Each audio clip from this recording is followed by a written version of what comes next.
Feliz Navidad, Feliz Navidad, Feliz Navidad, próspero año y felicidad. Feliz Navidad, Feliz Navidad, Feliz Navidad, próspero año y felicidad.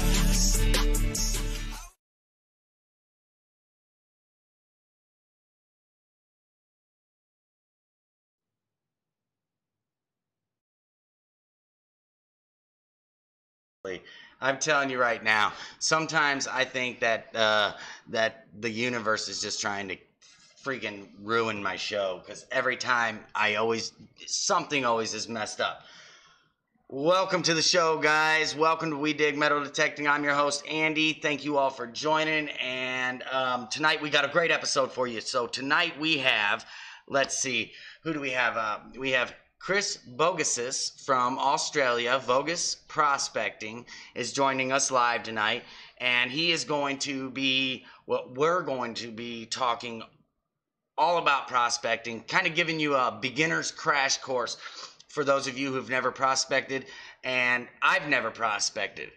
And tonight I'm going to do it for my first time live with you all. So that's going to be pretty intense, pretty fun, pretty exciting. I've never done it. So hold on. I'm trying to just figure out here, because I got like a million things going on for doing this live, and I don't want to mess it up. So also tonight we've got let me see, that's probably going to switch me over. No? All right, so tonight we've also got a couple giveaways. We're giving away 2 Gold Claw gold panning kits. So it's like new, it's new technology. It's a nice new spin on gold pans. So Clint Washburn from Gold Claw, he sent us over a couple Gold Claw gold pan kits to do, and that's what I'm going to be using tonight. And also we're giving away 2 of those on the show tonight. And you'll know I've never done it because this has never been opened, and this is that little thing right there has gold in it, and we're going to pan it out, and I've never done it, so it's going to be pretty fun. So I started a little late tonight, so without further ado, I am going to bring our guest on, because we are already 13 minutes into the show. So I'm going to let you guys watch this intro, and then we'll have him on, okay? Let's get going. G'day guys, g'day guys, g'day guys, g'day guys. Chris here from Vogus Prospecting. Today, check this out. Look at that. Ah, that gold got better. As always, check out this gold.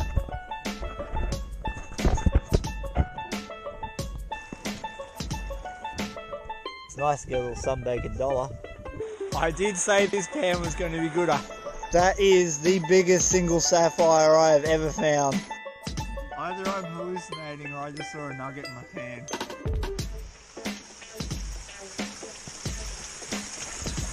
As always, guys, I hope to catch you out there sometime.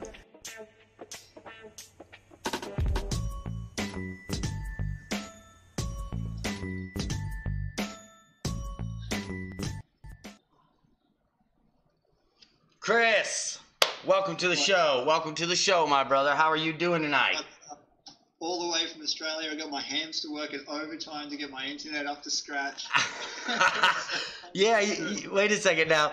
Guys, we are talking to somebody in the future right now. Seriously. Chris is, it's Friday for him right now. And what is it, noon right now, Chris? It just went 12:15 in the afternoon. Yeah, so we're talking to somebody in the future. How freaking cool is that? Also, the future's amazing. Like microwave meals that they're this big and they come out. You got a pizza, all that lovely stuff. Oh, so awesome. So first off, I want to thank you so much for joining the show. I know you're a busy guy. people that, you know, you probably get, you know, you probably have better things to be doing. So I just wanted to say thank you for your time, and everybody else out there appreciates it too. So welcome everybody in here. Welcome to the YouTube watchers. Welcome to the Facebook watchers. Welcome to anybody else watching anywhere else that I don't have on my screen. All right. Thanks for joining, guys. You want to two? What? Smiling faces. Yeah, well, they're in here. If you had another device going, you could see the whole show as we're doing it right now. But I don't want to push amps too hard. So he claims that in Australia. Oh, is my mic on? Okay, yeah. He claims that in Australia that the internet is just like super retarded slow over there, and he said to be aware, and just in case he gets cut off, guys, we'll bring him right back. Right? It's happened before. I've lost live streams before because of Australian internet. We have one provider that pretty much does all of Australia. It's called Telstra. It's the biggest rip-off merchant in the world, and its internet is so far below par. Wait a second. I've been in third world countries with better internet than Australia. So. Hey, that sounds a lot like a monopoly. You know? Yeah, it is. I mean, that doesn't seem right, if you ask me. So, Chris, let's get started here. Let me ask you. Why don't you give us just a little rundown? Just tell us about yourself, what you do, how long you've been doing it, and you know, just give us a little overview of yourself. So for the viewers out there. All right. So my name is Chris. I run a YouTube channel called Bogus Prospecting. Now, Bogus Prospecting was actually started because I enjoy filmmaking, and I picked up gold prospecting as a method of helping me deal with my symptoms from PTSD. And as that journey progressed, I had a camera in my hand, and I was out in the creek, and one thing led to another, and now I've got a really big gold prospecting YouTube channel. Yeah, wait, you got what, 10,000 subscribers? Yeah, man. So we've got 10,000, almost 10,500 on YouTube. We've got 2,000 on Facebook, about 500 on Instagram. Yeah, so it's exploded over the last couple of years, which has been really, really good. Yeah. Yeah, so the basics for me, you know, I haven't been prospecting full time for long, maybe in around 3 years where I've been going great guns at it, but it's been in my family now for a considerable amount of time. My dad and my grandfather both prospected on the same creeks that I've gone out to. I've got a lot of these.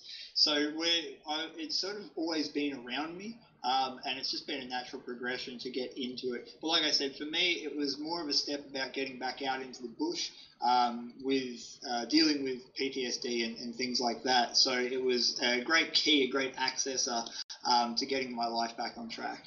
All right. So wait a second. So not to delve too far into that, were you in some sort of military or? No. So in Australia, we have imagine Australia is pretty much California everywhere. It's really hot, it's really dry, and we get a lot of bushfires. And I've been through 3 major bushfires right in the middle of them. We're talking some of the biggest bushfires in the world that have happened there. And yeah, so my PTSD actually stems from that. And that took my freedom away from going into the bush. I was always into hunting and hiking and camping and doing all that sort of stuff. And then once that happened, I couldn't get back out there. A really good friend of mine took me out. He was in his 70s, and he said, look, you should come and try this. It'll get you out of the house, and you'll be able to go out and do some stuff. And I went with him. I washed my first pan of gold all on my own, sitting next to this old bloke who knew everything about it. And like, I've just been lucky ever since then. I've kept meeting people like that who've taken me out and done more and more. So yeah, it's been a wicked. So that's I mean, you know, that's kind of how it works with metal detecting. You know, you start out, you're by yourself, but you know, or you've been introduced to it by somebody else, and then they show you the ropes, you know. So from there you went from, well, I guess you went from, you know, prospecting with people taking you out to you know, your love of film brought you to go to YouTube and share it with the world, kind of thing, yeah?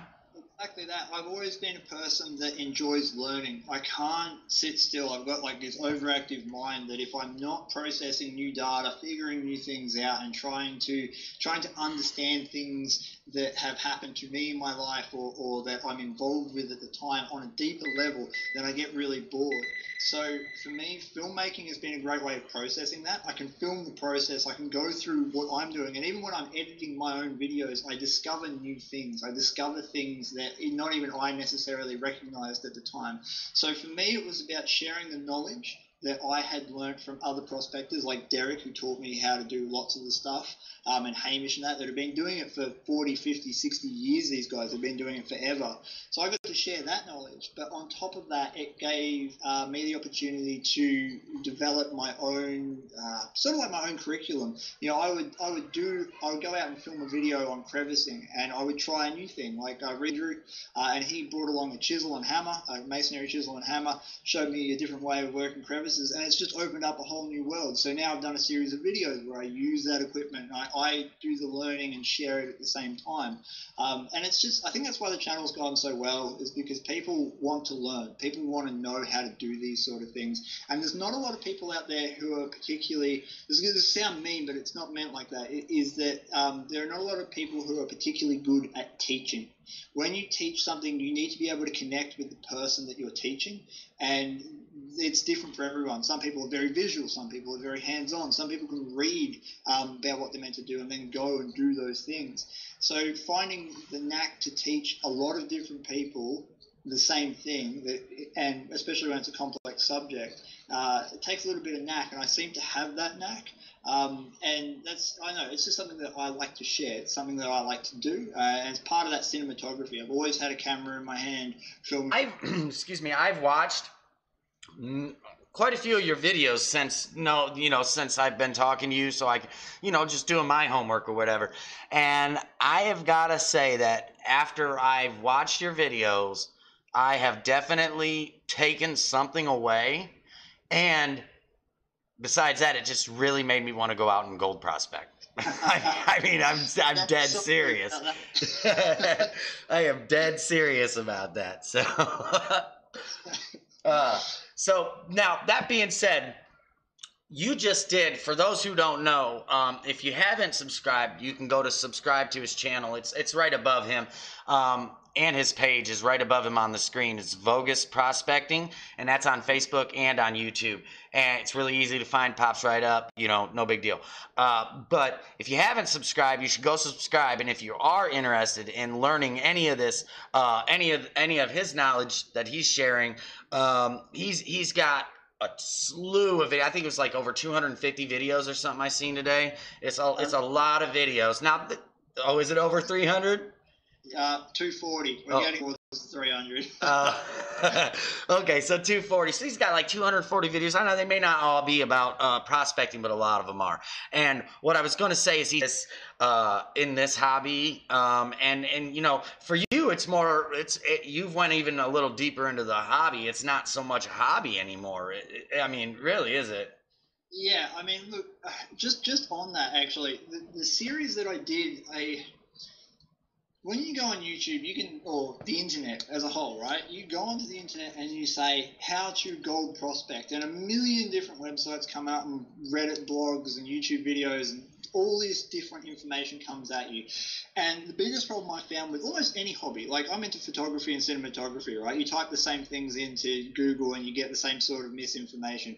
The prospecting, it was taking a look at, if I was starting again, if I had no idea what to do, what would I really want to know? Because when you're a beginner, you don't even know that you don't know some of the questions you need to be asking, right? So it's like working at crevice. If you're working a crevice, where do I start with working a crevice? And people tell you, go find a tight packed crevice, so a little crack full of rock that's really jammed in there that runs across the creek.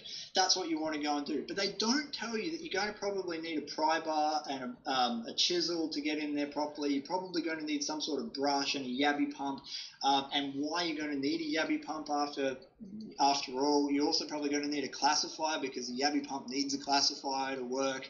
And not only crevices running horizontally across the creek, they run up and down. So it was looking at information like that and saying, no idea what I was doing. I wanted to get into it. What do I need to know that I don't even know yet?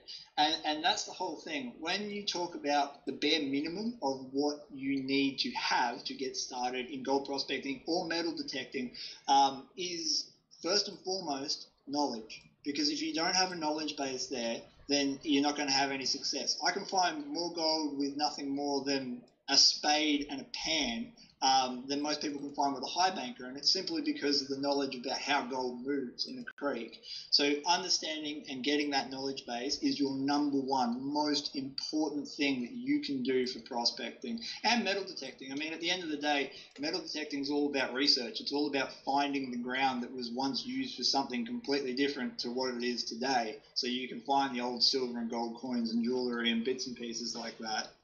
Yeah, that's what we were talking about, you know. But not very many metal detectors prospect gold, which is kind of silly because they are so hand in hand when it comes to, you know. Well, they are, yeah. And it's not necessarily. It's got nothing to do with technique, and it's got everything to do realistically with geology. So even if you're in a little park in the middle of town, and that park's been there since 1850, right? Well, in 170 years or whatever that is, time, that ground, that dirt will have shifted. It will have moved just because of water and wind and bobcats and all sorts of stuff coming through. And your ability to read what's going on that ground can make a massive difference in you actually picking things up and old things that have been lost back in the 1800s, or just nailing pull tabs all afternoon. I mean, like, we've got there's an old football oval near me, and this old football oval dates all the way back to about 1900. Now, the football oval is now a cow paddock, and the only thing that tells you that it's there are a heap of gum trees in a semicircle, so you know that there was an oval there, right? But the cow paddock itself has been ploughed and all the dirt's been pushed up into mounds. So the top foot of dirt is sitting in 4 or 5 rows. You don't need to detect anything in between. We did it. We detected half a dozen of these rows and we didn't pull out anything. As soon as you detected the mound, we're pulling out threepences and sixpences and pennies and florins and pocket watches and all sorts of stuff. And it's about learning to read that ground. So gold prospecting teaches you that. Metal detecting doesn't. And that's the main crossover. If you learn to read the ground like a gold prospector, you'll probably have more luck metal detecting. Yeah, wow. I mean, when we were talking about that, I had not even realized that, you know, I mean, but it makes a lot of sense because you, as a prospector, you're looking at the way the ground sits, like you're looking at layers of dirt and, you know, I mean, you're looking at all kinds of, you're analyzing things that me as a detectorist, I haven't thought to analyze. So I thought that was really interesting. Tiny little shallow valley, not very much.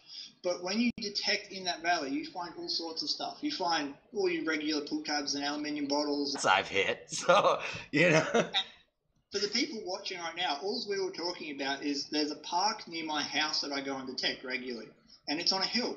And I find all the old coins. And it's simply because over the years, all the rains come down and washed into that valley. And as it washes into that valley, it washes soil with it. You get a once in a 100-year flood, and it might move 6 inches of soil. And that soil will float down into that gully, and everything settles there, just like what gold would settle.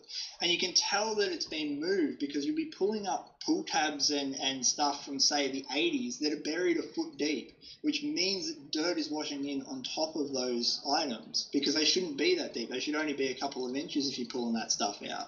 And that's where that knowledge crossover comes in. Yeah, I was pretty impressed with that. So let's just do this. So if you were and do some prospecting, every single type of prospecting that exists outside of metal detecting for gold will require you to use a gold pan. It doesn't matter if you're using a sluice or a high bank or a dredge, you'll need to pan your concentrates at the end unless you're rich enough to own something like a professional miller table or a gold wheel or something like that. So a gold pan. And no fancy pans. There's 2 pans that I can recommend. Any circular pan, metal, plastic, Garrett, Minelab, cheap $2 shop gold pan, doesn't matter. I've done a million videos where I've gone out with a metal pan or a cheap $2 shop pan and found plenty of gold. Simple pan or a gold claw pan. Now, the reason I'm saying the gold claw pans, because they are quite different, is because they've taken some of the guesswork out of them, which we'll probably explain when you're doing the actual panning later on. They're the 2 pans that I recommend. It will come down to your budget. But don't fret. You don't have to buy a $30 pan. Buy a $2 pan. It will work just the same. You're going to need a snuffer bottle. This is something to collect your gold in. Crevicing tools are really good, and really you only need two things for that, and they're very, very cheap. A pry bar to break open crevices and rocks and smash things and all that sort of stuff, and some sort of scraper.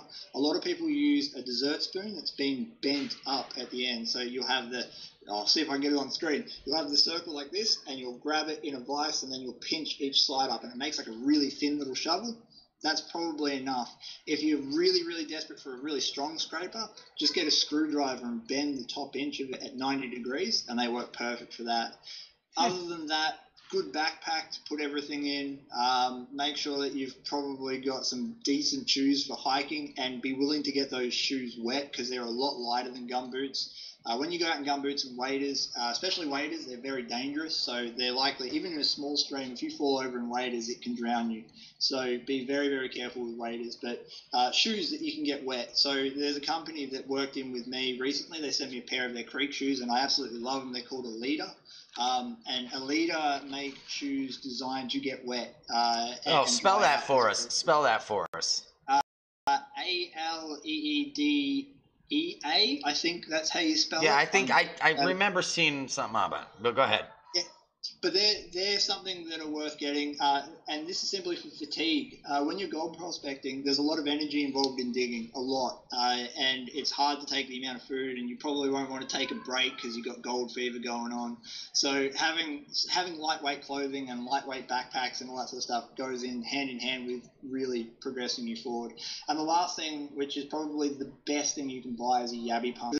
It doesn't matter how good you are with a shovel, using some sort of suction tool to be able to suck the dirt off the bottom of the bedrock will see you net way more gold than if you don't have one. And it's simply because your shovel can't pick the gold up off the bedrock. The bedrock isn't completely flat and smooth. It goes like this, even in little dips, and the gold will be down in those little dips, and you won't be able to pick it up with a shovel. You'll need to pump it out. So Yabby pump kind of works on like the same idea as, like, say this pen was hollow, and that this thing, this little clip right here was like a handle. You would pull it, and it'd suck up all the stuff, and then you'd basically squirt it out of there, right? Kind of like a. Yeah, that's 100% it. It's basically like a I think you guys over in the States call them crawdads.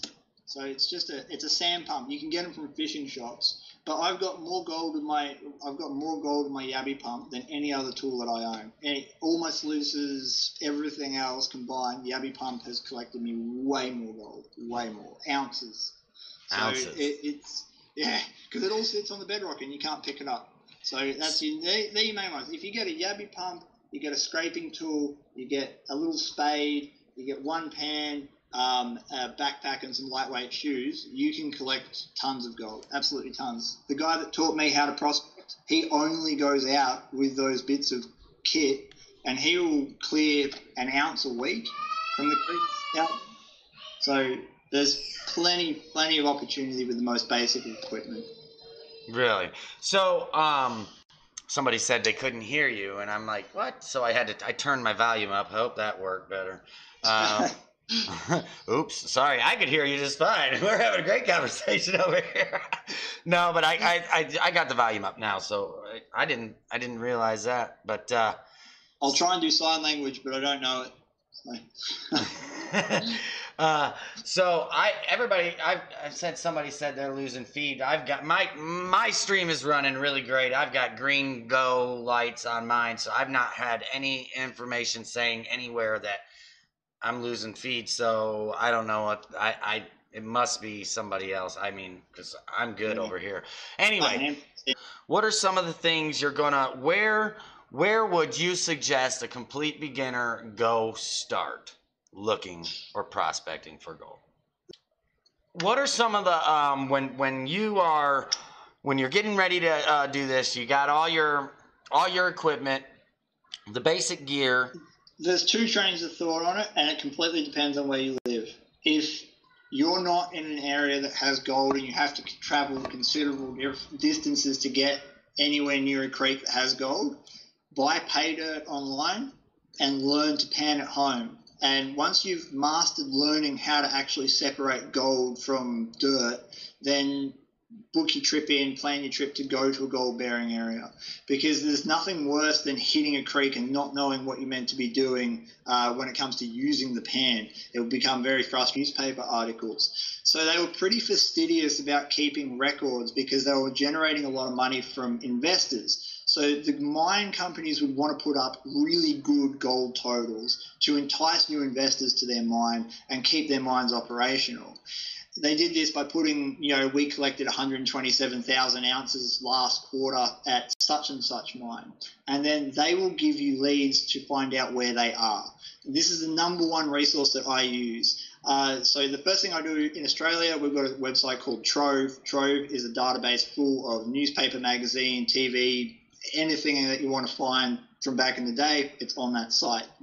They have them all over the world. I don't know what it would be called in the States, but you should be able to find it with Google. Look up your local area. So just type in your town name and the word gold. And then if they don't, we're actually named after mining companies because that's what set those towns and places up. So in Australia, the earlier mines are usually named something quite mundane. Like we've got Magpie Mine because that's what they saw. They went to the gully, they saw a magpie and went, oh, it's Magpie Mine. As time went on and they needed more investors, they got really, really fancy with their name, like glittered it up and whatnot. So you can kind of tell the age of the mines by what they're called. Once you find one that you like, if it's close enough, if it looks accessible on Google Maps, that's where you head. And once you're on the ground, it just becomes a matter of learning to read the ground. This takes time and patience, a lot of practice. There are a million gold, and on top of that, they're very easy to work. That you're not going to have a lot of guesswork involved with it. And then the second thing is inside bends. Inside bends are a little bit trickier to work, but they usually give you more gravel, so you could set a sluice up or something like that if you wanted to. And they're the two, and they teach you your indicators. So what kind of heavy materials are sitting in the soil, what kind of gold there. Is it ultra fine mustard gold, sub 200 mesh or 200ths of an inch for those who are uninitiated, or is it chunky? Are we talking about you might only find one bit in your pan but it's the size of a cornflake? So these are the sort of things that crevicing will tell you. These are the sort of things that working inside bends, and then you just hang knowledge off it. We call it knowledge hanging. So you learn one thing, you learn how to pan, and then you learn how to crevice. And then when you learn how to crevice, you might learn how to separate a lot of black sand out and so on and so forth. And you keep learning new things. So start simple. Take your pan, take your crevicing tools, go to your chosen spot that you found on Trove, start crevicing, learn to separate your gold, and you'll just go from there. And no one hits it on their first time. Don't give up. Just keep going. Well, I'm going to hit gold my first time, but I got the handy dandy little kit with some gold in it, so we should get lucky here. I don't know. I've never done it. I've never done it, Chris. When I do this, you're going to help, right? I mean, you're going to give me some of your pointers, right? I went and got mine out of the shed. Oh, hey! So when I do it, I got 3 cameras or a camera set up hanging right above me, so it'll look down at exactly what I'm doing, and then you guys can see it too. They starting to lose feed every now and then. I don't know. I'm telling you, my internet. I mean, my CPU's only running at 47%. It is not even touching my computer at all right now.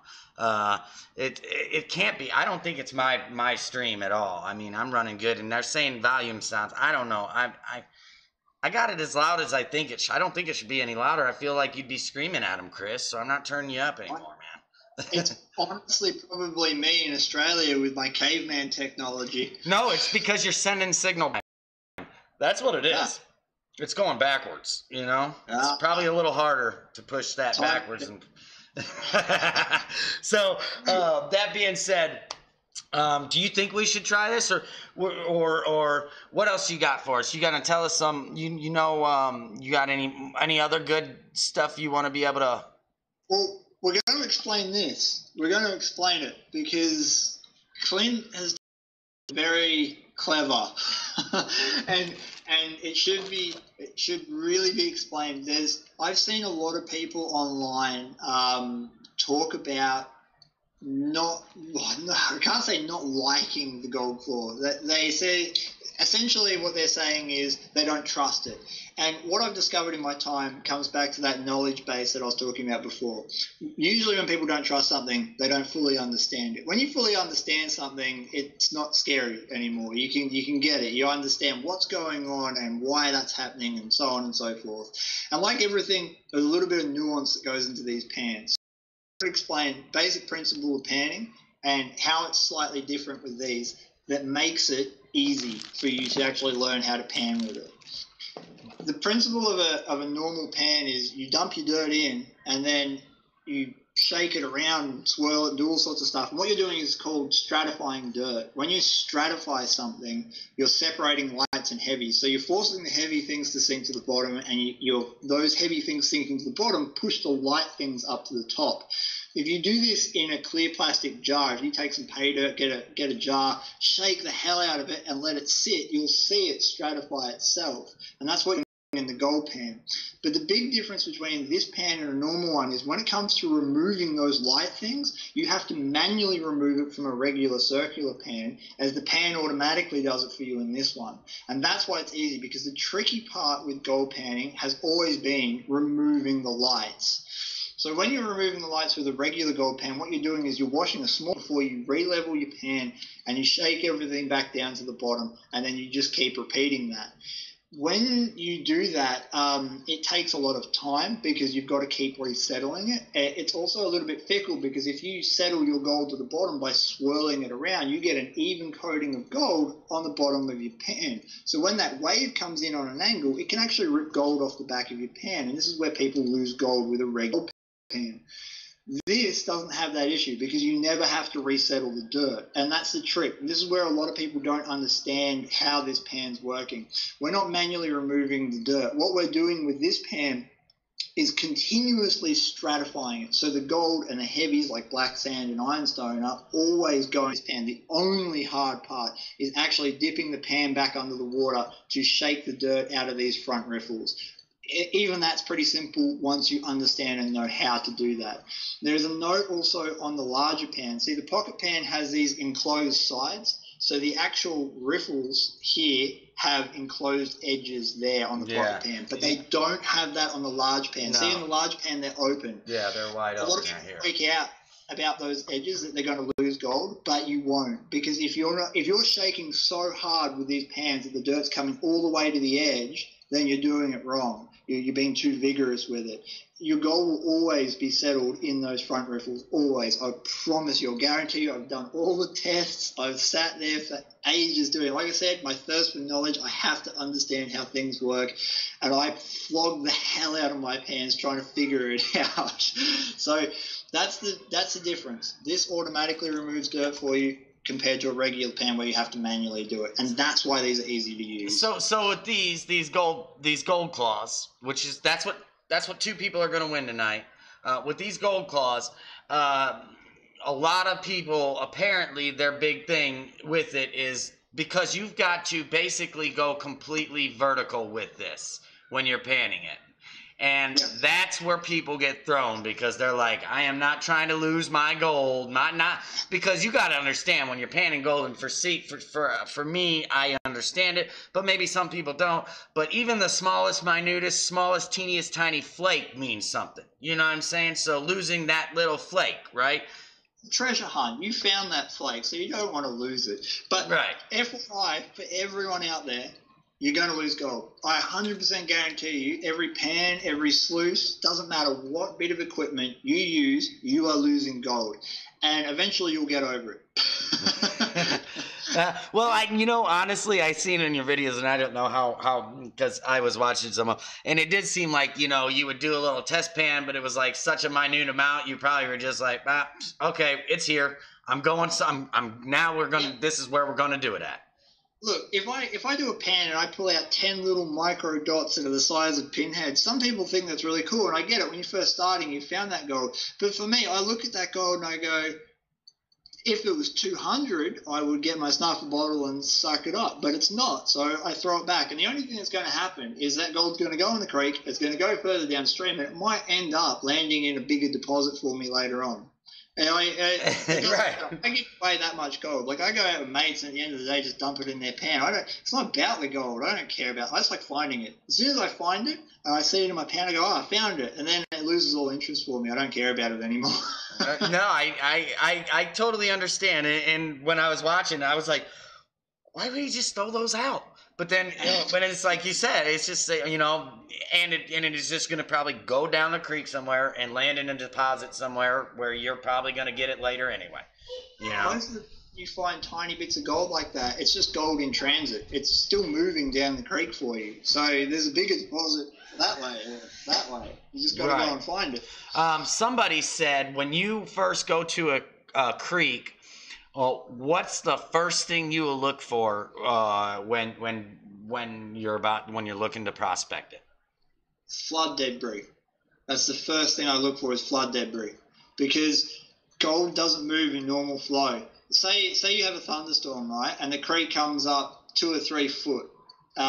It's still not enough to move gold. It's not. It's so dense. You need a major flood to properly move gold. And flood debris tells you how high that water got. So if you're looking at flood debris that's 7 foot in a tree, you now know that you can start looking for gold deposits outside of the creek. You don't necessarily have to be in the water to find the gold. And that flood debris will tell you exactly where the river used to flow, where it will be flowing during flood, and that will lead you to the deposit. Hold on one second. Hey, kiddo, why don't you go in your room and play? Why don't you guys go in your room and play, okay? Sorry about that, guys. I got kids. I have no idea why they're saying it keeps freezing up. This is driving me crazy. If you give me 1 second, I'm going to pull this up. I'm going to see what's going on here. Maybe it's on. Maybe it's... I can... I'll go hamster. I don't think it's your hamster, though. I really don't. I think it's on my YouTube or something. I don't know. I'm gonna see what's going on with my stream here. You give me 1 second. It's probably freezing up really hard right now that I'm doing all this. Me insane. It says live stream offline, live stream online. What is going on? All right, guys. So it is kind of iffy on here on YouTube for some weird reason.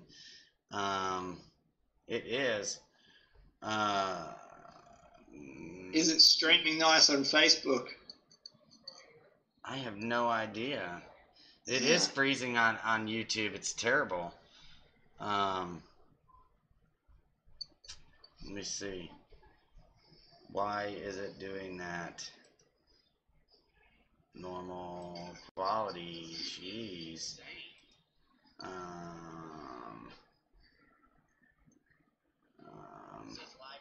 I don't know, but I have no clue. Go to Facebook. It's probably better on Facebook. I would go to Facebook. It's probably better on Facebook, honestly. I think I'm cursed. This happens every time I do a live stream with someone. I don't know why. It's got to be my computer, I reckon. I don't think it's you. I mean, I don't know. My computer's running good. It has something to do with some sort of settings somewhere, and I didn't know. I don't know. I have no idea. But it's probably running better on Facebook. So, anyway, I think we should do this. I think we should do it. And so, first things first, I'm going to move this camera. I'm going to switch this around. Tell me when you could see this pan here. Can you see it? Yeah, just touch lower. Touch lower. More. Yeah, there you go. Whoa, too much. That's it. That's the one. That's good? That's perfect. All right. All right. So, now we switch this over here. All right. Sorry, guys. I have no idea what's going on. All right, Chris. That's good. So now I'm on the screen. We All got right. everybody on the screen. All right, so Everything's here. now we switch this over here. It's catching up. All right. So, let's see. We got a little delay. Sorry, guys. I have no idea what's going on. All right, Chris. So now I'm on the screen. It'll catch up. It'll catch up. All right. Okay. So here we go. I got my pan. Guys, this is the Gold Claw Pocket Pan, and we're going to give away 2 of these tonight. Well, two deals tonight. All right, so first things first, I got my snuffer bottle. I've got my practice gold, and I got a little vial for putting the gold in. It comes with the kit that you could win tonight. So, Chris, I open this up and I put the dirt right in the pan, in the water, or out of the water. Here's what I want you to do. I want you to cover the bottom of your pan with water, but only just enough water to cover the pan. Yeah, that's good. Now add your dirt to that. So the trick here is to get the dirt completely saturated. So at this point, all I want you to do is mix that dirt broken up. If there's any little clumps or anything in that, then we're good to go. Okay. Beautiful. Alright. Now, here's the trick with the proper pan. What you want to do with every pan is you want to start stratifying it. So you've got those big riffles facing towards you. You currently want them away from you. So you've got to turn your pan around. Okay. That's the one. Alright, you're going to dip the whole pan underwater, keeping it completely level. Completely level. Yeah. Is that too much? That good? No, you just got to go completely under. Drown it. Oh, you're scaring me. Now, if you use your thumb and your index finger to pinch that V at the back of the pan. Right here? No. So take your. Can you see my camera? Yeah, right there. Beautiful. Alright, so this will feel a bit weird. It takes a little bit of getting used to do it one-handed, but it's a lot easier when you're doing it in a tub like that. So keeping the pan underwater, what I want you to do is shake the pan left and right. So if you can see my screen, you're just doing this. Yeah, that's the one. Now what you're doing now is stratifying. So the gold's sinking to the bottom, any black sands that are there are going to be sinking to the bottom, and it's also helping break up any clay clumps that are in the bottom of your pan that might be within that dirt. Now what I want you to do is very slowly, keeping that motion going, tip your pan forward. Every couple of swishes back and forth, you want to slowly tip it forward towards those front riffles. And you'll start seeing that dirt walk along the face of the pan. Now, the dirt's got to remain going side to side the whole time you're doing this. Very, very important. You're going to keep doing that until your pan reaches 90 degrees. You should start seeing dirt fall off the front.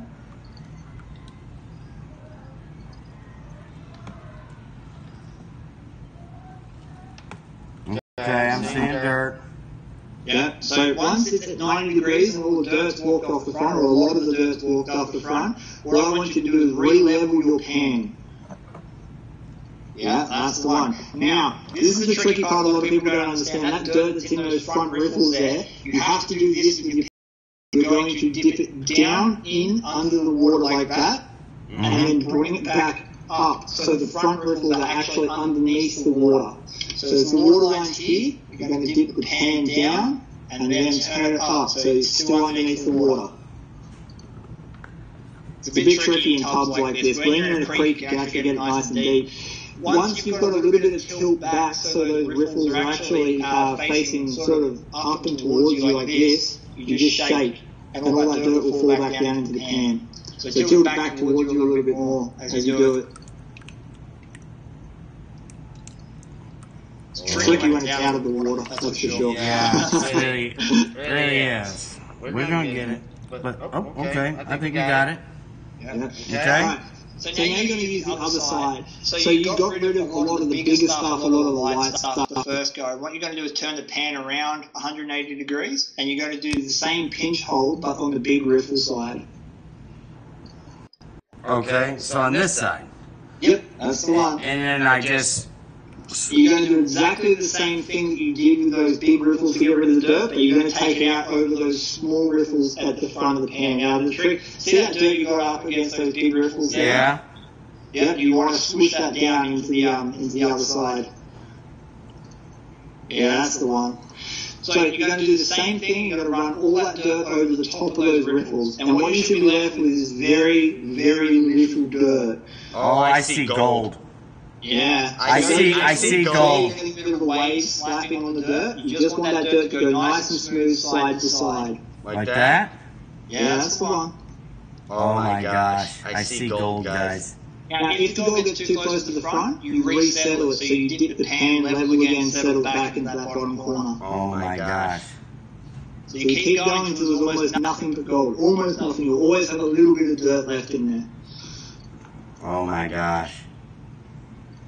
That is so cool. His first gold! This is my first gold. Oh my goodness. Alright. Yeah, if gold gets too close to the front, resettle it to the bottom and keep doing that process.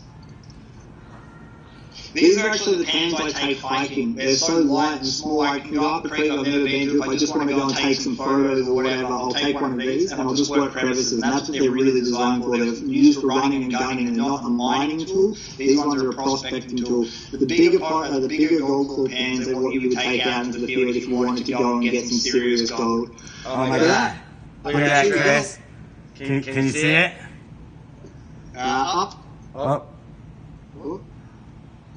Not on that angle, man. Not on that Oh, angle. they can. There's gold in this pan. The camera switched over. Where is the? There it is. You guys see that gold? There's gold in there. All right, so Chris, what do I got to do here? Because I just got dirt. Oh my gosh. You can really see it when I do it. Like, you can literally just keep doing that and all the dirt will disappear. Every time a bit of gold gets to the front, you just resettle it and you keep going. That's if you want to get it perfectly clean. If you're like me, you'll just throw it into a big jar and once a month you'll spend some time cleaning it out on a rainy day, which is really good for you boys. Like in the US, you get snowstorms, you get all sorts of horrible weather over in the winter time. So throwing concentrates into a jar and doing it really good idea. That way you've got something to do and keep the fever at bay. oh my gosh, that is so stinking cool. Alright, so how do I get this separated from that dirt? Is there like a tapping method? Is that right? Yeah, look, Clint's really good at that tapping method. I'm not. I still kick it old school. I've got to get him to show me how to do it properly, but all I do is I use my pocket pan like a regular gold pan. I'll settle all the gold up into one of the edges here, one of the small edges, and then all I do is tilt the pan back and forth and let a little run of water go up and down, and it will actually pull the dirt off for you. But you know, for most people, getting it to that stage, that clean first go is usually the best you're going to get straight off the bat. Well, I got gold. We can see it. There it is. Look at that. Can you see it? I can see it, man. Snap. Alright. I'll show you some gold. I should have thought of this before. So what do I gotta do? Snuff this up? We gotta put that in the thing. Oh gosh. Guys. I am so addicted to this. Oh my god, that is amazing. Should I redo this dirt? Maybe I missed some. Not now, but maybe later. Hey, look, you could honestly, but you won't have. They're really, the pocket pans are absolutely mint at holding on to gold. They're really good for a clean-up pan. If you run like a high banker or a sluice, and then you use a pocket pan to clean your concentrates up, it's the best thing you can do for it. They chew through black sand like there's no tomorrow. I very much doubt there's anything in that dirt. But I mean, if you wanna check it. No, I mean, This is this year's take for gold. Oh my gosh. So this is all panned out of streams in my local area. There's well over an ounce there. I think it's almost 40 grams just there. Most of that was done through panning. And this is the same principle. A lot of people will come home, they might have a 0.1 or a 0.15 or something, and they don't think that's that great. But that's how I got this. I mean, you just go out every now and again, you throw it in a jar, and eventually you get ounces. It's how it works. Yeah, I think, well, they're saying a bigger tub would have been easier, saying move your dirt better. Hey, guys, come on. It was my first time. You cut me some slack here, eh? They're really, really intuitive. So they've turned gold panning on its head. It's no longer something that you have to learn a lot of finesse and technique and spend a lot of hours on a creek trying to figure out how to pan properly. You can grab one of these, go down, and just do it. So let me ask you, how long did it take you to unlearn, prospecting with a regular pan to the gold claw? Was it pretty easy for you to transition that way, or? The hardest part about transitioning to a gold claw pan for me was remembering that I didn't have to resettle dirt. I've washed tens of thousands of pans in the time I've been doing this, and it's an innate thing for me to tip the pan back and shake everything to the bottom. And I kept finding myself doing that with the gold